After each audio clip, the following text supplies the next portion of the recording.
সুপ্রিয় দর্শক, আসসালামু আলাইকুম। দেশ ও প্রবাসে যে যেখানেই আছেন আপনাদের প্রত্যেককেই শুভেচ্ছা জানাচ্ছি। আজকে নতুন একটি প্রতিবেদনে দেখতেই পাচ্ছেন আমার সামনে একটি আপু আসছে হিজাব পরিত অবস্থায়। আসলে কেন এই অবস্থায় আসতে হয়েছে, কিসের কষ্ট, চলুন কথা বলে জানার চেষ্টা করি। আপু আসসালামু আলাইকুম। আপু আপনার নাম কি? আমার নাম আসমা। আসমা আপু, কেমন আছেন আপনি? আছি ভাই, কোনো মতন আছে। কোনো মতো আছেন? পরিবারে কে কে আছে? পরিবারে আমার মা আছে, আমি আছি, ছোট একটা ভাই আছে। বাবা নাই?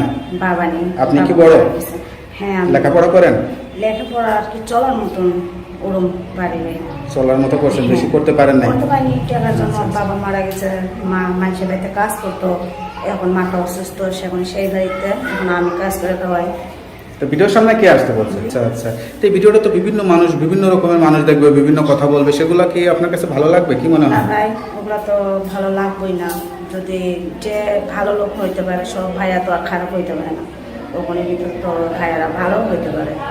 আমি তাদের বিষয়ে কথা বলতেছি যে যেমনই হোক না কেন, আমার তো কোনো সমস্যা নেই। আমার যদি পাঁচে তো নামাজ পড়ার তফিতে আমার মাটারে নিয়ে আমি অনেক কষ্ট করে আছি, যে তোমার দায়িত্ব নিতে স্যার, আমার পাশে যে থাকতে স্যার, ওরকম আমি একটা মানুষ খোঁজার জন্য এখানে আছি। ধরো আমার বাবা তো নেই, এখন আমি পরের বাড়িতে কাজ করে খাই, শেষ তোমার দায়িত্ব নেই, শেষ তোমার পাশে দাঁড়ায়।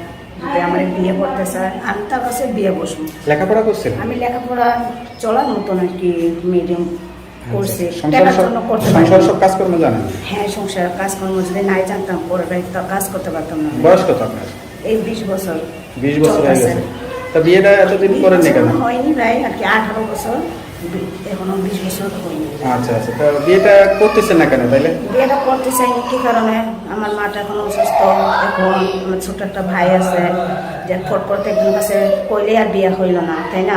আমার যে মনের মতন, যার কাছে আমি থাকবো, যার কাছে সারা জীবন সংসার করবো, আমার যদি মনের মতো না হয়, ফট করে আজকে বিয়ে করলাম, কালকে আবার যদি ডিভোর্স দিয়ে দেয়, সে ওনার কলঙ্ক বেশি হইব না? সে তোমার পাশে না দাঁড়া। সেই জন্য অন্য একটা মানুষ চাইতেছি যে আমার পাশে দাঁড়ায়, আমরা খাওয়া খোঁজ দেয়, আমার বিপদে আপদে সে আমার কাছে থাকে। সেই জন্য আমি মাটায় নিয়ে, যদি গোস্ত মাছ তো খাওয়া দরকার নেই, আমরা ডাল ভাত এক মুঠো খাইবো, 5 ওয়াক্ত আমরা নামাজের তৌফিক করে দিব, আমি তাতেই খুশি। সাধারণ ঘরের মেয়ে বিয়ে করে সাধারণভাবে জীবনযাপন করতে চান আর কি। হ্যাঁ। যাই, খুব ভালো কথা। তো আপনি থাকেন কোথায়? আমি থাকি আমার দেশ, এখন থাকি আমার দেশের বাড়ি হয়েছে সিরাজগঞ্জ। আচ্ছা, আর আচ্ছা। এখন থাকি আমি ঢাকা। আচ্ছা, তো আপনার সঙ্গে কিভাবে যোগাযোগ করবে? ভাই আমার নাম্বার আছে, নাম্বারে আমি শুধু যোগাযোগ করতে পারে।